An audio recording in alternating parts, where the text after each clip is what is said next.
એક વ્યક્તિ રણમાં ભૂલો પડે છે. 45 ડિગ્રી ગરમીમાં જો હવે 2-3 કલાકમાં કંઈક પાણીની સગવડ નહીં થાય તો જીવન બચાવવું મુશ્કેલ છે. સામે એક ઝોંપડી દેખાય છે. એ કરતાં કરતાં જોયું તો એ ઝોંપડીમાં એક હેન્ડપંપ હતો. બહુ મહેનત કરી પણ હેન્ડપંપમાંથી પાણી બહાર નીકળ્યું નહીં. જેવો નીચે ઢળીને પડ્યો તો ઉપર એક પાણીની બોટલ ભરેલી પડી. બોટલ હાથમાં લે છે તો એ બોટલ ઉપર એક ચિઠ્ઠી લખેલી હતી. ચિઠ્ઠીમાં લખ્યું હતું, ये पानी हेडपंप में डालो और पानी निकालो. બોલો આપણે જોઈએ તો શું કરીએ? બોલો ને, હાલો ને, કાની મૂકો બાજુમાં. તમે તો શું કરો? આજના આ સત્રમાં ઘણા બધા મિત્રોએ વ્યક્તિત્વમાં દેવત્વની વાત રજૂ કરી. આજના ક્લાસના ઉપસંહાર કરતા એક બહુ જ પ્રેરક વાર્તા મારા સાંભળવામાં આવેલી બહુ જ અસરકારક છે. એક વ્યક્તિ રણમાં ભૂલો પડે છે. રસ્તો શોધવાની કોશિશ કરે છે, મળતો નથી. પોતાની પાસે જેટલું ખાવા પીવાનું હતું એ ખાવા પીવાનું બધું જ ઇમરજન્સી તરીકે વાપરી નાખે છે. ખાતો જાય, પીતો જાય ને રસ્તો શોધતો જાય, ખાતો જાય, પીતો જાય, રસ્તો શોધતો જાય. ધીરે ધીરે બધો સ્ટોક એનો ખલાસ થઈ ગયો. ખાવાની વસ્તુ બધું સાફ થઈ ગયું, પીવાનું કંઈ બચ્યું નહીં, અને છતાં એને રસ્તો મળ્યો નહીં. વિચાર્યું કે કરવું શું હવે? 45 ડિગ્રી ગરમીમાં જો હવે 2-3 કલાકમાં કંઈક પાણીની સગવડ નહીં થાય તો જીવન બચાવવું મુશ્કેલ છે. બહુ તડપે છે, ક્યાંકથી થોડુંક પાણી મળી જાય. અને આવા સમયે એને ઈશ્વર પ્રત્યેની આસ્થા વધારે દ્રઢ થાય છે, વધારે કનેક્શન થાય છે પરમ તત્વ સાથે. મુશ્કેલીના ટાઈમે માણસને ભગવાન બહુ યાદ આવે. હનુમાન ચાલીસા ના આવડતી હોય તો લલકારવા લાગે. ગમે તેમ કરીને રસ્તો મળે. ફાઇનલી એને જોયું, સામે એક ઝોંપડી દેખાય છે. આ સ્ટોરી મને એટલે યાદ આવે કે તમારી બધા પાસે બોટલ છે. આ સ્ટોરીનું નામ છે એક બોટલ. આ સ્ટોરીનું નામ છે એક બોટલ. તો ઝોંપડી જોવે છે, એને એક આશા બંધાણી, વિશ્વાસ જાગ્યો. વાવ, ઝોંપડી છે તો કંઈક ખાવા પીવાનું હશે. કષ્ટ અને તકલીફમાં માણસ અપેક્ષાઓ ઘણી રાખી લે, ગેસ ઘણું કરી લે. ચાલી નથી શકતો, એનર્જી નથી, કેલરી નથી, ભૂખ નથી, પ્યાસ. પણ ઝોંપડી દેખાણી એટલે જીવમાં જીવ આવ્યો. હિંમત કરીને ધીરે ધીરે લથડિયા ખાતો ખાતો ખાતો એ ઝોંપડી પાસે પહોંચે છે. ઝોંપડીની અંદર જેવો જવા જાય છે તો જોયું વર્ષો જૂની અવાવરી ઝોંપડી. એ ઝોંપડીમાં કંઈ મળે નહીં, જાણે કે ભૂતિયો મહેલ. એને થયું કે અહીંયા તો બધું વેરમશેરમ છે, ઝોંપડી છે પણ કંઈ પીવાની વ્યવસ્થા તો કંઈ દેખાતી નથી. વળી પાછો દુઃખી થયો. હે ભગવાન, મૂકો હનુમાનને બાજુમાં, ગણેશજીને હાથમાં લો, વિઘ્ન નિવારક. ગણેશજીના જાપ કર્યા, મહાતુંડ મહાકાય, હે વજ્રતુંડ મહાકાય. એ કરતા કરતા જોયું તો એ ઝોપડીમાં એક હેન્ડપંપ હતો. હેન્ડપંપ, એની નજર હેન્ડપંપ ઉપર ગઈ. આહા, મજા પડી ગઈ. હેન્ડપંપ છે તો હવે પાણી હશે. એક આશા બંધાણી. હેન્ડપંપ જોયું અને થયું કે આ હેન્ડપંપ ચાલુ કરું. એને હેન્ડપંપ ચાલુ કર્યો. વર્ષો જૂની ઝોપડી, હેન્ડપંપ ક્યાંથી કામ કરે? ટચુક ટચુક ટચુક અવાજ આવે, પણ નીચે તળિયા હુકાઈ ગયેલા. બહુ મહેનત કરી પણ હેન્ડપંપમાંથી પાણી બહાર નીકળ્યું નહીં. જેટલી શક્તિ થોડી ઘણી બચી હતી એ મરવામાં વાપરી નાખી. એને થયું કે નાવ નો ચોઈસ. છેલ્લે ભગવાનને યાદ કરી લીધા અને લથડિયા ખાઈને પડ્યો નીચે. જેવો નીચે ઢળીને પડ્યો તો ઉપર એક પાણીની બોટલ ભરેલી પડી હતી. ઉપર બોટલ પડી એટલે તો અહીંયા પાણીની બોટલ ઉપર. પેલા જૂના જમાનામાં બધું આમ આમ છાપરામાં ટીંગાડતા ઉપર, આમ લટકાડીને ખાવા પીવાનું એમ રાખતા ને. હજુ મને યાદ છે, હું એ ગામડામાં તો બધું ત્યાં કને કીડીઓ જલ્દી પહોંચે નહીં, બધું બધું ત્યાં. તો જોયું તો ઉપર એક બોટલ ટીંગાડી. એને થયું વાવ, આવા સમયે જ્યારે બહુ તરસ લાગી હોય ને ત્યારે આંખમાં ચશ્મા પહેરવાની જરૂર ન પડે. એને એમાં પાણી દેખાય. એ બોટલમાં એને અહીંથી પાણી દેખાવા લાગ્યું, હોય કે ન હોય. પણ તરસ્યા માણસને એક ભિખારીને ચંદ્રમા બતાવો તો એને ચંદ્રમા ન દેખાય, હોળક કડા ન દેખાય. એને ચંદ્રમામાં રોટલો જ દેખાય. ભિખારીને ચંદ્રમામાં શું દેખાય? રોટલો. તો અને આ બોટલ જોઈ કે વાવ, હિંમત કરી ગમે ત્યાંથી કંઈક 2-4 ઈંટો અને પથરા મૂકીને એ બોટલ ઉતારી. બોટલ ભરેલું. એનાથી વાવ, બોટલ હાથમાં લે છે તો એ બોટલ ઉપર એક ચિઠ્ઠી લખેલી હતી. चिट्ठी में लख्यू तू यह पानी हेड पंप में डालो और पानी निकालो.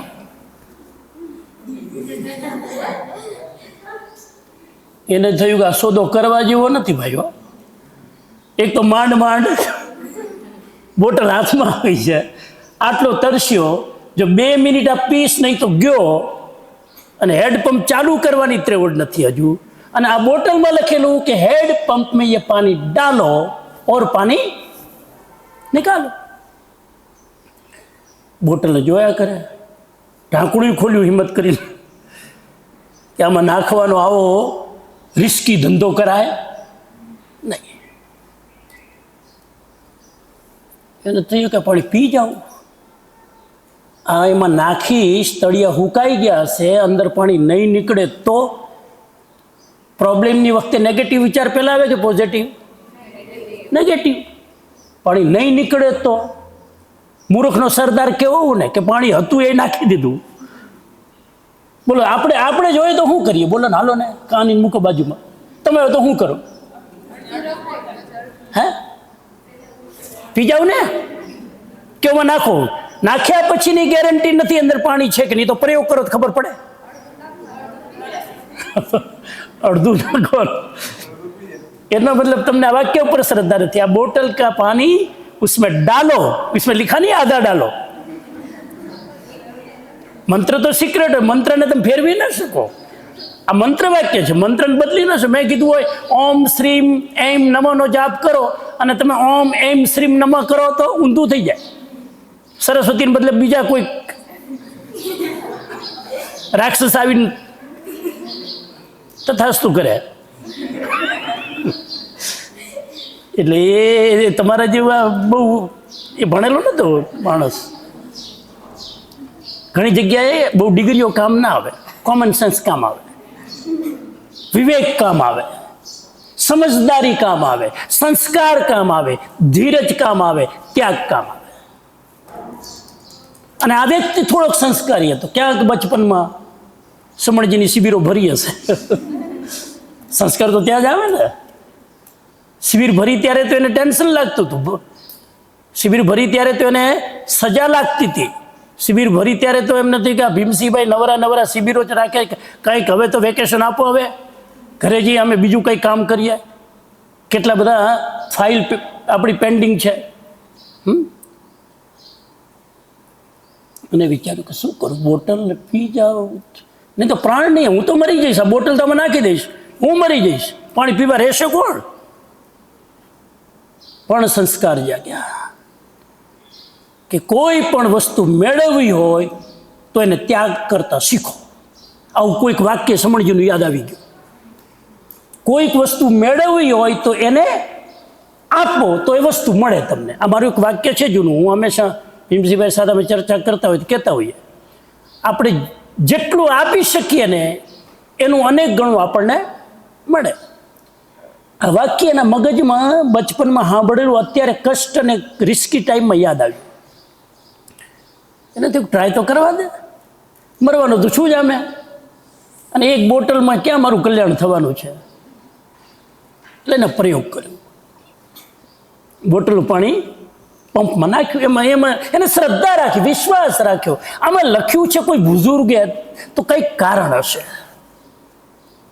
વર્ષો પહેલા લખેલું છે ને, ઝોંપડી વર્ષો જૂની ના આ બોટલ અહીંયા પડેલી, એ પાણી કેટલા વર્ષો જૂનું હશે. તમારા હાઇજેનિક લોકો તો પીવે નહીં, મરી જાય તો, પણ મરતો તો પીવે ને. પછી એમાં નાખ્યું ને પછી હેડપંપ ચાલુ કર્યો તો ઓહો હો, અમારા કુન્નૂરની જેવું અમૃતનું પાણી નીકળ્યું. તમને કુન્નૂરની ખબર છે? કુન્નૂરમાં એક ટોય ટ્રેન નીકળે ત્યાંથી, પહાડોની અંદરથી ટોય ટ્રેન જાય અને એમાં ઝરણાઓ વહેતા હોય. એ પાણી પીવો તમને કોઈ બીમારીઓ ના થાય. હું જઈ ન શક્યો મારી વ્યસ્તતામાં, પણ અમૃત જેવું પાણી સાહેબ. અને પીધા રાખ્યું, આખું તૃપ્ત થાય એટલું એને પાણી પી લીધું.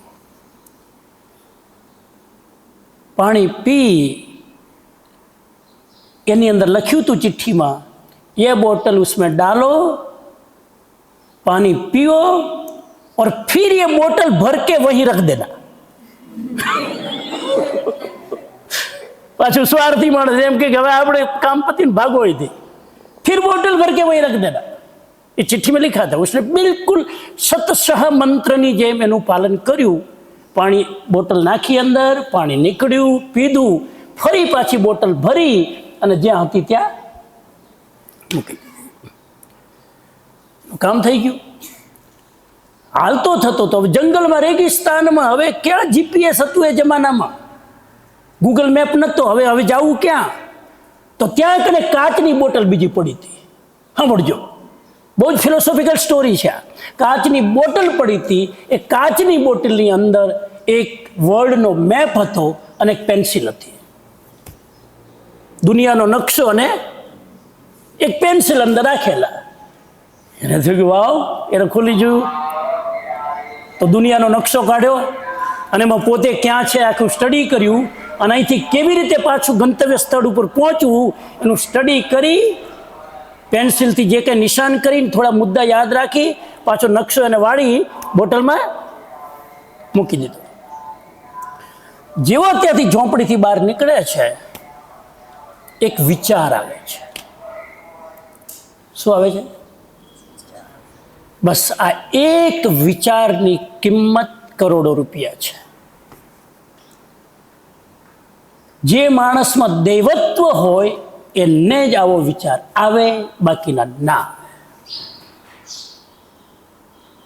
કલ્પના કરો, હું જવાબ નહીં આપું, કલ્પના કરો, ખબર પડે ને દૈવત્વ છે કે નહીં. વાત તો બહુ મોટી મોટી કરી.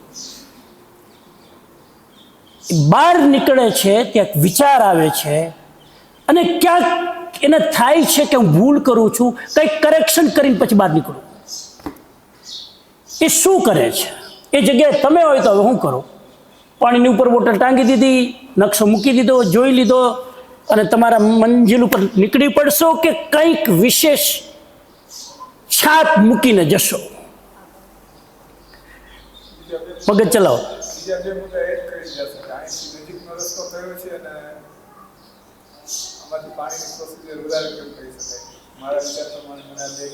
એટલે શું કરશો? એ બે વસ્તુ હતી ને એ બીજી કોઈ બે વસ્તુ એડ કરતો જઈશ કે અહીંથી નીકળવા માટેનો રસ્તો અચ્છા, તમે ત્યાં મૂકીને જશો કે અહીંથી આવી રીતે સ્ટેપ 1 સ્ટેપ, હા ને ઓલું છે ને હા, એટલે લખીને જવાનું. એમાં લખીને કંઈ એમાં એડ કરતા જશો જેથી કરી નેક્સ્ટ રાહદારી આવે ને ઈઝી પડે. અચ્છા, ઓકે.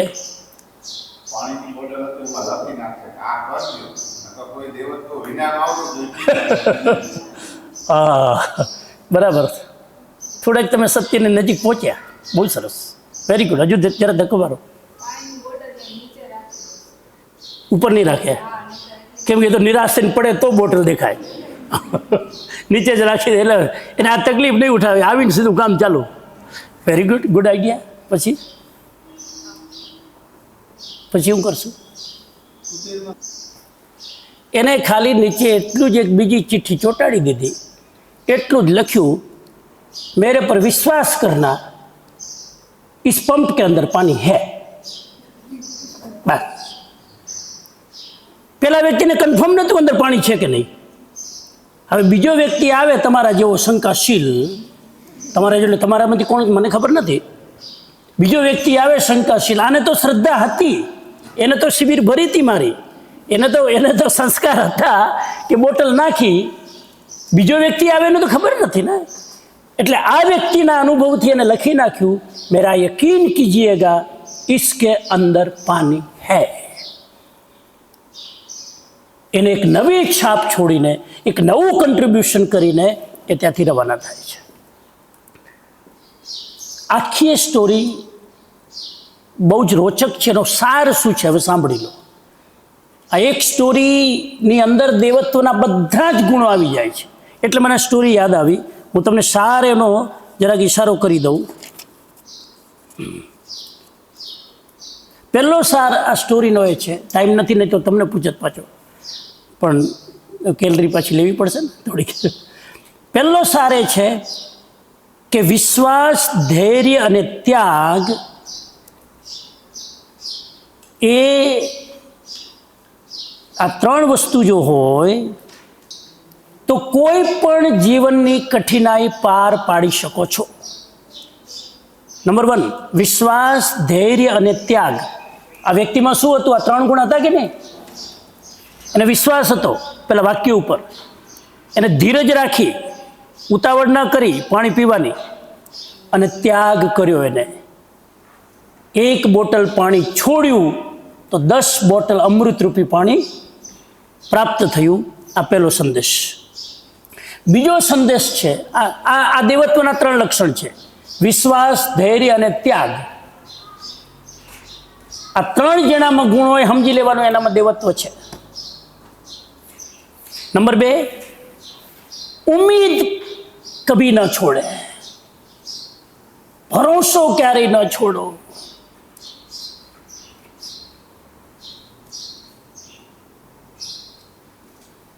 છેલ્લા શ્વાસ સુધી પણ આ માણસ ઉમ્મીદ છોડતો નથી. જીવન અને મૃત્યુ સાથે સંઘર્ષ કરે છે, છતાં પણ એ બીજાના માટે પાણી મૂકીને જાય છે, બીજાના માટે પાણીનો રસ્તો મૂકીને જાય છે. બીજો શંકાશીલ માણસ ક્યાંય ડાઉટ ન કરે એના માટે વિકલ્પ મૂકીને જાય છે. આ ઉમ્મીદ ક્યારેય ન છોડવી. નંબર 2. નંબર 3, દેવાથી જ પામવાનો રસ્તો ખુલે છે. આપવાથી જ પામવાનો રસ્તો ખુલે છે.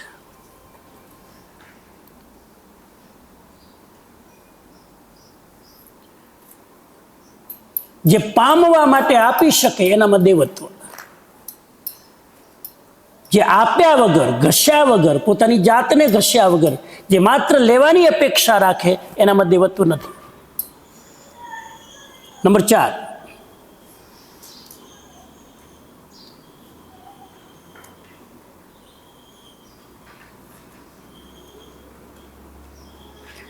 ઉત્તરદાયિત્વની ભાવના. ઉત્તરદાયિત્વ શબ્દ કદાચ જવાબદારી, હિન્દી શબ્દ છે ઉત્તરદાયિત્વ, જવાબદારી. પોતાની જવાબદારી શું છે એનું ભાન જેને હોય એનામાં દેવત્વ છે. એની જવાબદારી એને શું માની કે હું લખીને જાઉં જેથી આવનાર ભટકનાર યાત્રી મુશ્કેલીમાં ન મુકાય. મારી પેઢીની જવાબદારી એ છે કે આવતી પેઢીને તકલીફ ન પડે, હું એવા ચીલા ચાતરીને જાઉં. એ વ્યક્તિ એવા ચીલા ચાતરીને ગયો કે બીજા આવનાર યાત્રીને તકલીફ ન પડે. આપણે આવતી પેઢી માટે એવા ચીલા ચાતરીને જઈએ કે આવતી પેઢીને આપણા નિમિત્તે કોઈ ભવિષ્યમાં તકલીફ ન પડે. આ દાયિત્વ, ઉત્તરદાયિત્વ એટલે જવાબદારીની ભાવના. નિર્ણય લેવામાં સાહસ અને વિવેક જરૂરી.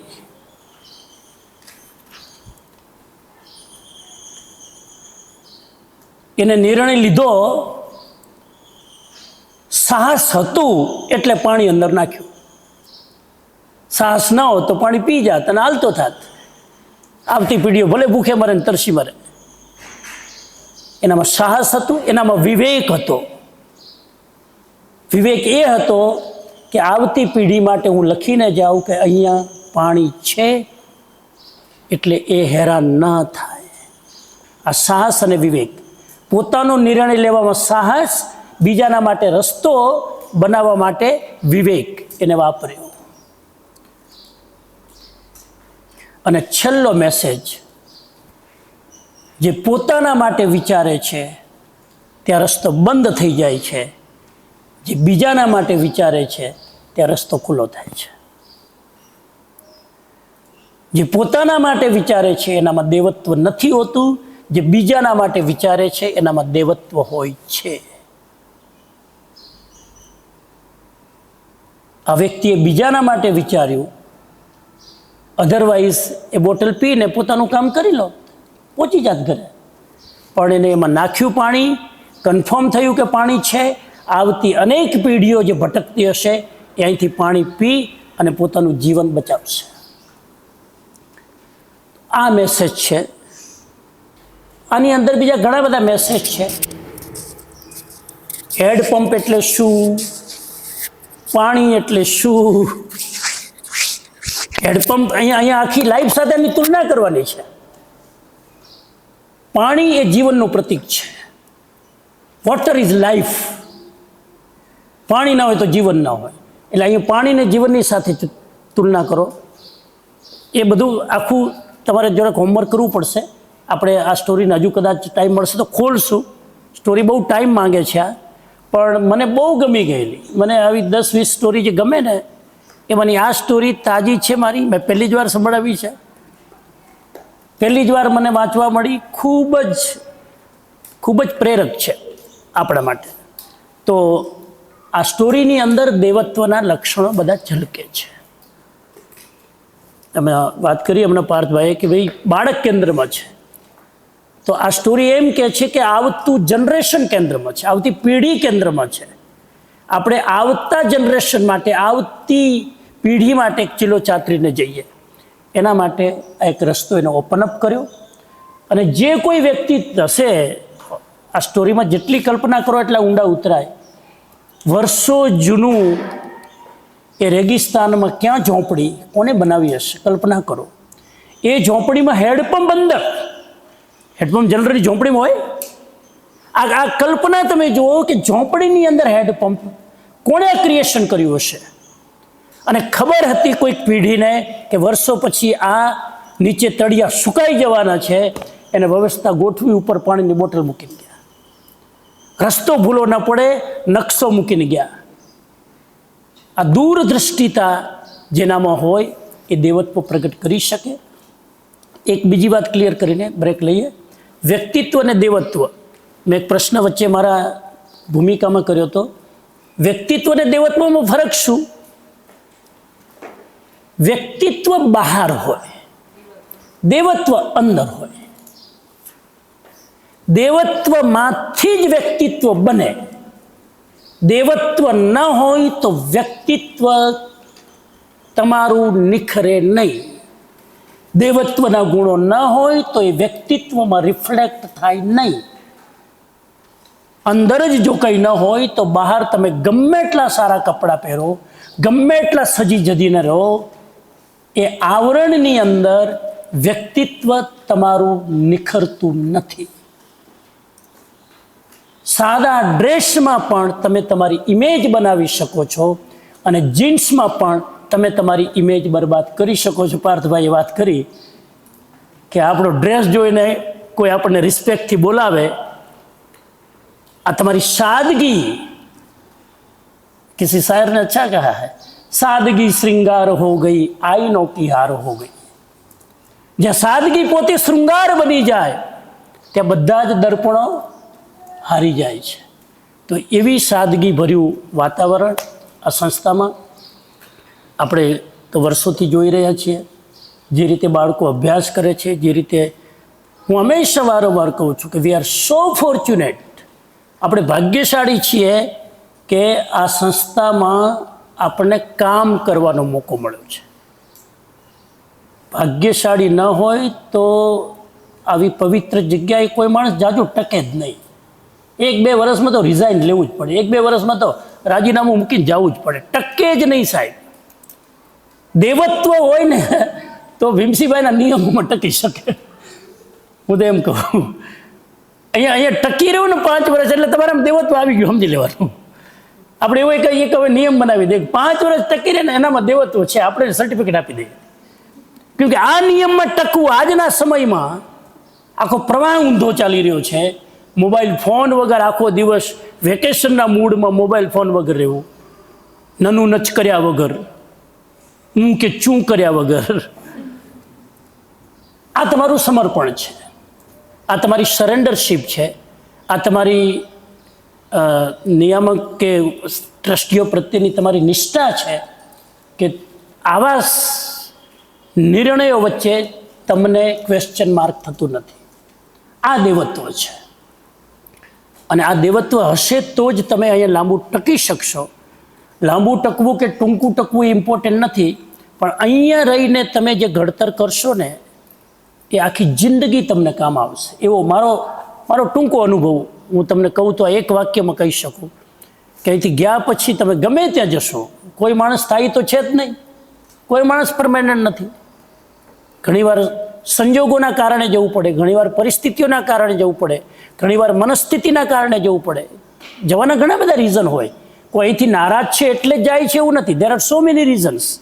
એક્સટર્નલ ફોર્સિસ હોય જવું પડે, પણ જ્યાં જશો ત્યાં તમે ફીલ કરશો. હજુ નચિકેતનો રોજ 2 વાર ફોન આવી જાય છે. મને કીધું તો કે 2 વાર તો ફોન આવી જ જાય તપોવનમાં, કંઈ પણ બાને. કેમ? તો આ અહીંથી પરિસ્થિતિથી બહાર જાઓ ને ત્યારે તમને અહીંના ફિલ્ડની વેલ્યુ સમજાય. એટલે સેવાની સાથે સાથે આ તમારો જોબ પણ છે, તમે જોબ પણ કરો છો, તમને સેલરી પણ મળે છે. પણ જેમ મેં વાત કરી કે પૈસાને કેન્દ્રમાં નથી રાખતા, આપણે બાળકને કેન્દ્રમાં રાખીને કરીએ છીએ. એ ખરેખર દેવત્વ છે. જીવનના સેન્ટરમાં, આપણા કાર્યના સેન્ટરમાં મની હોય તો દેવત્વ નથી આવતું. કાર્યના સેન્ટરમાં પોતાના વ્યક્તિત્વનો નિખાર અને બાળકના વ્યક્તિત્વનો નિખાર કરવાની ભાવના હોય તો ત્યાં દેવત્વ હોય છે. આવું મારું અંગત માનવું છે. આ દિશામાં જ્યાં જ્યાં આપણી થોડી હજુ ઘણી નેગેટિવિટી હોય તો એને દૂર કરીએ.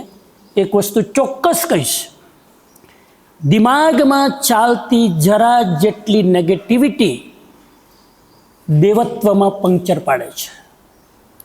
જરા જેટલું પણ દિમાગમાં જો નેગેટિવિટી ચાલે 1% પણ, તો દેવત્વની અંદર પંક્ચર પડે છે. નોટ ઓનલી ધેટ, તમારો એક નેગેટિવ વિચાર, હું ક્યારેક વાત કરીશ, તમારો એક નેગેટિવ વિચાર આજુબાજુમાં બેઠેલા પોઝિટિવ વ્યક્તિને પણ નેગેટિવ વિચાર કરવા માટે પ્રેરિત કરે છે. એટલે મારા બાજુવાળાનું હિત ધ્યાનમાં રાખવું તો પણ મારે નેગેટિવ વિચાર ન કરવો જોઈએ, કેમ કે એ વાઇબ્રેશન ત્યાં આજુબાજુ ટચ થાય છે. બાકી પરિસ્થિતિઓ આવે, ઘણી બધી વસ્તુઓ આપણી ધ્યાનમાં આવે, બહુ પોઝિટિવ રહેવાનું. એક નાનકડા સ્ટેટમેન્ટથી તમે નિર્ણયો જો બદલી લો તો દેવત્વમાં ખામી છે. આપણી અંદર આ દેવત્વ પ્રગટ થતું રહે વધારેમાં વધારે. તમારામાંથી એકમાં થોડુંક દેવત્વ પ્રગટ થશે ને, એક મોટું પુણ્ય એ છે કે તમારી આજુબાજુમાં ક્યાંય દેવત્વની ખામી હશે ને, તમારા દ્વારા ઇનડાયરેક્ટલી એની અંદર દેવત્વનો દીપક તમે પ્રગટ કરી શકશો. મારામાં થોડુંક દેવત્વ હશે તો પ્રિન્સિપલમાં કે શિક્ષકમાં આવશે, શિક્ષકમાં થોડુંક દેવત્વ હશે તો બાળક સુધી પહોંચશે. એટલે ઇનડાયરેક્ટલી મારું દેવત્વ મને તો ફળદાયી બને જ છે, મારું દેવત્વ હું જેના જેના સંપર્કમાં આવું છું એના માટે પણ લાભકારી બને છે. એ દિશામાં આગળ વધી